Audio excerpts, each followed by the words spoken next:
আমরা রাস্তা অবরোধ করছি, আমাদের কোকোম্যান থেকে পুলিশ এসেছিল, বলছে তোমরা রাস্তা অবরোধ করো না, যা করবে সাইডে। আমরা সাইডে সবাই চলে এসেছি, ব্যবসায়ী সমিতি সবাই লোক নিয়ে। ব্যবসায়ী সমিতি দখল ঘিরে উত্তেজনা। ব্যবসায়ী সমিতির সম্পাদকের মারধরের অভিযোগ বিজেপির বিরুদ্ধে। জামায়াত শরারতি লাঠিচার্জ কেন্দ্রীয় বাহিনীর। ব্যবসায়ী সমিতির সাধারণ সম্পাদকের মারধরের অভিযোগ উঠল বিজেপি কর্মী সমর্থকদের বিরুদ্ধে। পরিস্থিতি নিয়ন্ত্রণে আনতে ঘটনাস্থলে পৌঁছয় কোকোফিন থানার পুলিশ ও কেন্দ্রীয় বাহিনী। উত্তেজনা বাড়তে থাকায় কেন্দ্রীয় বাহিনীকে মৃদু লাঠিচার্জ করতে হয়। দুর্গাপুর বাজার ব্যবসায়ী সমিতির সদস্যদের অভিযোগ, আচমকাই বিজেপির কর্মী সমর্থকরা সমিতির অফিস দখলের উদ্দেশ্যে জড়ো হয়। ব্যবসায়ীরা প্রতিবাদ জানালে তাদের উপর চড়াও হয় বলে অভিযোগ। ঘটনার ব্যাপক আতঙ্ক ছড়িয়ে পড়ে গোটা বাজার এলাকায়। এরপর ব্যবসায়ী সমিতির পক্ষ থেকে মাইকিং করে জানিয়ে দেওয়া হয়, অভিযুক্তদের গ্রেপ্তার না করা পর্যন্ত অনির্দিষ্টকালের জন্য বন্ধ থাকবে দুর্গাপুরের শের মার্কেট।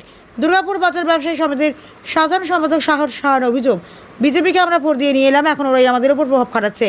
যদি এভাবে সম্পাদকের উপর হামলা হয় তাহলে সাধারণ ব্যবসায়ীদের উপর যে কোনো সময় হামলা হতে পারে। বাজার ব্যবসায়ী সমিতি কোনো রাজনৈতিক সংগঠন নয়, সব রাজনৈতিক দলের মানুষ এখানে রয়েছেন। তাহলে কেন এই হামলা হলো তার জবাব চাই। যতক্ষণ না এর বিহিত হচ্ছে ততক্ষণ বন্ধ থাকবে শের মার্কেট। যদিও বিজেপির দাবি এই ঘটনার সাথে বিজেপির কেউ জড়িত নয়, তৃণমূলের কোনো গোষ্ঠীদ্বন্দ্ব হবে হয়তো, কিন্তু যদি এই ঘটনার পেছনে বিজেপির কেউ জড়িত থাকে তাহলে ব্যবস্থা নেওয়া হবে। দুর্গাপুর থেকে নিমাই দাসের রিপোর্ট, জামালপুর নিউজ লাইভ। আবার আজকে এসে বলছে কি হলো, সেদিন আমরা বলে গেলাম তুমি এটাকে করলে না, ভালো তুমি সমিতি করে পড়া আছে, তো যদি দরকার হয় তোরা নিয়ে নেগা রবি সবগুলোকে নিয়ে আসছে আর কি।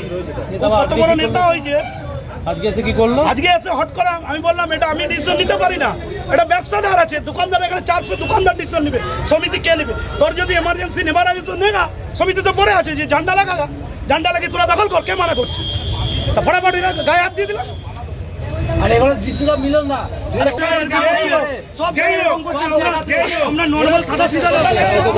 আপনারা কি রাস্তা অবরোধ করেছিলেন? আমরা রাস্তা অবরোধ করেছি, আমাদের কোকোম্যান থেকে পুলিশ এসেছিল, বলছে তোমরা রাস্তা অবরোধ করো না, যা করবে সাইডে। আমরা সাইডে সবাই চলে এসেছি, ব্যবসায়ী সমিতি সবাই লোক নিয়ে, সদস্য নিয়ে, তাও আমাদেরকে পুলিশ লাঠিচার্জ করেছে। পুলিশ লাঠিচার্জ করে আমাদের একটা বয়স্ক লোক যে আমাদের পুজো দেয় মন্দিরে, সবসময় সবার খেয়াল রাখে, সেই লোকটাকে এমন মান মেরেছে, লোকটাকে মোছে মেডিকেল দিতে হবে। তারপরে সবার মোবাইলগুলো ভেঙে দিয়েছে। এরকম মোবাইল ভেঙে, এরকম আমরা চাই না। আমরা হিন্দু, আমরা হিন্দু এরকম চাই না, আমরা হিন্দু এরকম চাই না।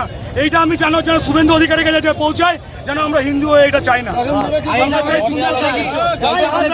আমরা এখানে ব্যবসা করতে, আমরা মার্কেট দখল করতে এসেছিল।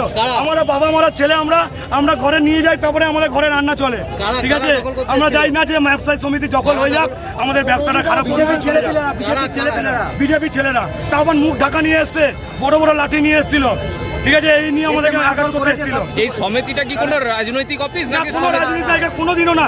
যখন টিএমসি ছিল কোনো রাজনীতি ছিল না, যখন সিপিএম ছিল কোনো রাজনীতি ছিল না।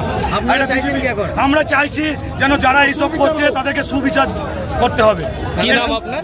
ডেলি আসছে, ডেলি এরা বলছে রাজদাস। আপনাদের কি নাম? আপনার কি নাম? আমার নাম রাজদাস।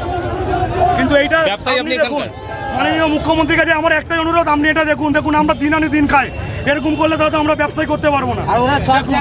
সব জায়গায় এরকম করছে। কাকে আটকে রাখছেন আপনারা? কাকে আপনারা বলতে চাইছেন? আমরা বলতে পারছি এইখানের মধ্যে রবি আছে, আরো আপনারা কার কাছে আবেদন করছেন যে এরকম? আমরা এটা লক্ষণদা আছে আমাদের পূর্ব বিধানসভার, পশ্চিম বিধানসভায়, প্লাস আমরা মুখ্যমন্ত্রীর কাছে আমরা এই আবেদন রাখছি। কি চাইছেন? আমরা চাইছি যেন এটা সুবিচার হোক, কারণ প্রতিদিন দেশে 3-4টে গুন্ডারা এসে, সবাই গুন্ডারা এসে এরকম অত্যাচার করবে। এরপরে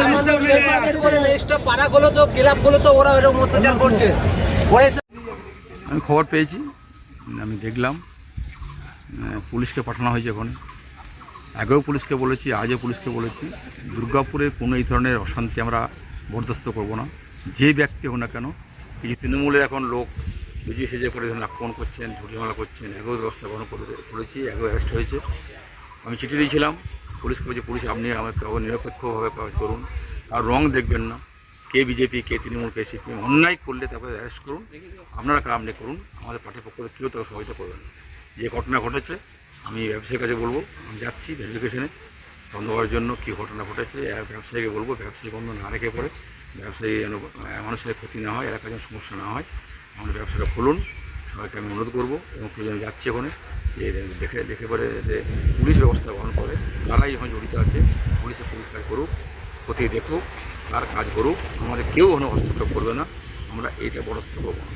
যে করে থাকুন না কেন তাকে রেহাই করবো না। আমরা চাই দুর্গাপুর শান্তি ফিরে আসুক। যদিও কোনো অশান্তির কোনো জায়গায় নেই, একটা বিক্ষিপ্ত ঘটনা ঘটেছে। যে ঘটনা ঘটে ঘটনা উচিত ছিল না। কেন ঘটলো, কী জন্য ঘটলো, কারা করলেন, এটা পুলিশ দেখছে। তৃণমূল কংগ্রেস নয়, যারা এখন কিছু উচ্ছৃঙ্খল তৃণমূল থেকে বিজেপিতে এসছেন তারা ভাবছেন এটাকে কবজা করে যা কিছু করবেন। এটা নাম বিজেপি। আমি প্রথমেই পুলিশকে চিঠি করেছিলাম, যে করবে তার বিরুদ্ধে অ্যাকশন গ্রহণ করুন। তাই সাময়িক ঘটনা ঘটে গেছে, এটা ফিরবে না, কিন্তু এই ঘটনা যারা ঘটেছেন তাদের পুলিশ আছে, পুলিশ ব্যবস্থা করছে, পুলিশ ব্যবস্থা গ্রহণ করবে। হয়েছিল এখানে বিজেপি ছেলেরা এসে আমাদের সেক্রেটারি গায়ে হাত দিয়েছে, বলেছে কমিটি ভেঙে দে, তোকে বলে গেছিলাম না, তুতুকারি গালাগালি দিয়ে সেক্রেটারি গায়ে হাত দিয়েছে। তারপর গোটা বাজারের ব্যবসাদার তারা সবাই খেপে গিয়েছে। এসে এরা পুলিশরা এলো, এসে বলছে বড়বাবু অর্ডার দিয়েছে মারতে। এই পুলিশগুলা বলছে আমাদেরকে যে মারলো আমাদের, এই যে এই পুলিশগুলা এই যে এরা তার আগে রবি বিজেপি করে ছেলেটা রবি এসে বেড়ে গেছে সেক্রেটারি গায়ে হাত দিয়েছে। আমার নাম কিরিটি ভট্টাচার্য।